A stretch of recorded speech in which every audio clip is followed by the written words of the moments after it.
There's something I want you to notice, not as a headline, not as breaking news, but as a pattern.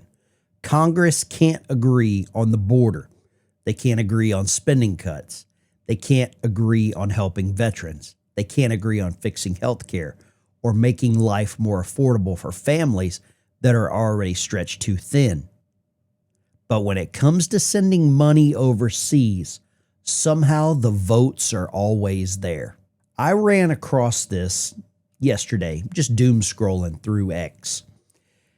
Did you know that the United States House recently approved $400 million for Ukraine and $600 million for Israel on top of the billions we've already given to both countries?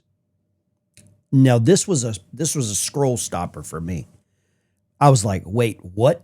Why is no one talking about this? So I started looking. And you know as well as I do, the process moves fast.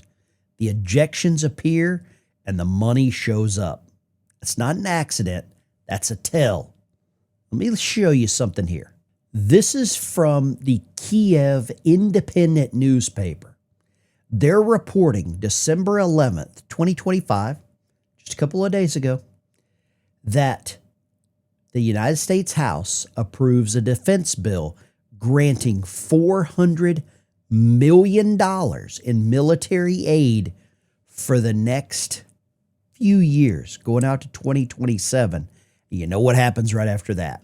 The 2028 election. Now, this isn't about Ukraine. This is not about Israel. It's not even about whether helping allies is right or wrong.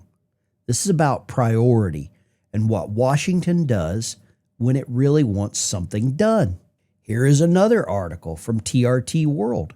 The U.S. approves $900 billion defense bill with funds for Ukraine and Israel. And you see all of these members of Congress getting along very well while they're sending your money somewhere else. I just can't believe that we're seeing this with as many problems as we have here in the United States. But here's the truth that nobody really wants to say out loud. Congress can always find money for things that don't force it to change. This was dark of night level stuff right here. A 3,086 page bill. Do you see that? Does that sound familiar? Does it sound like the American people have an opportunity to understand where our money is going? $400 million for Ukraine's security? What? Are you seeing what's happening right here on the streets in America? Are you seeing the crime? Are you seeing the people that shouldn't be here and we can't find the way to get them out? And yet we find money. I say we, Congress, the same Congress that goes on TV every weekend and rips each other to shreds. They can come to an agreement to send that much money somewhere else.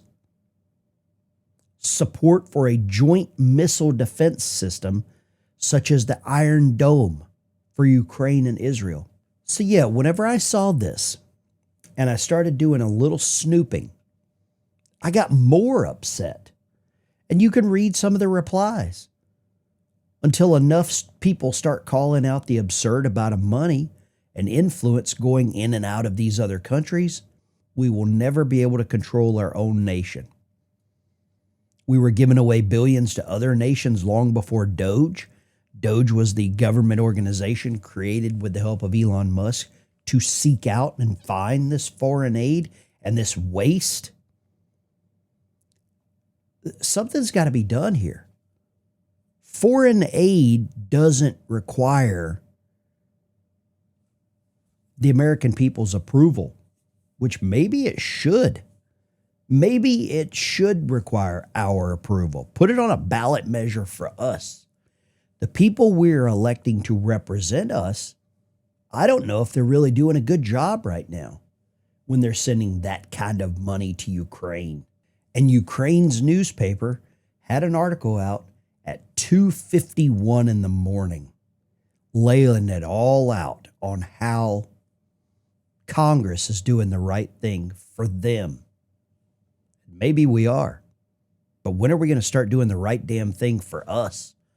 Foreign aid doesn't require reform at home. It doesn't demand accountability from agencies. It doesn't upset entrenched interests. It doesn't challenge the systems that's already in place. This is just like a safe, easy thing. And that's why it moves. That's why it passes. That's why the debt suddenly doesn't matter. We're told the country's broke. You've heard how many references to our national debt? We're broke until it isn't. We're told there's no money until there is. We're told to be responsible until responsibility gets inconvenient. Right? I mean, the debt, our debt, only becomes a crisis whenever it works for D.C. You're told we can't afford border security, but we can afford open-ended foreign commitments. You're told we can't afford tax relief for working families, but we can afford billions abroad. You're told to tighten your belt while Washington loosens theirs. That's not leadership. That's insulation.